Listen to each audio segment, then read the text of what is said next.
পুলিশের শুধুমাত্র প্যারেড যারা করেছে তাদের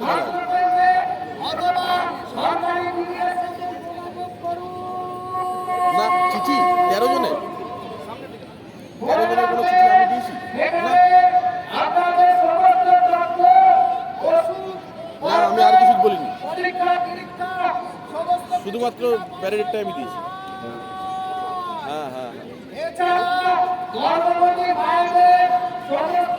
বাবা এখান থেকে চলো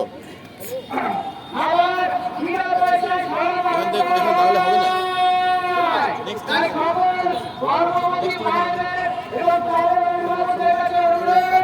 অবশ্যই আপনাদের ভয় লাগতেছে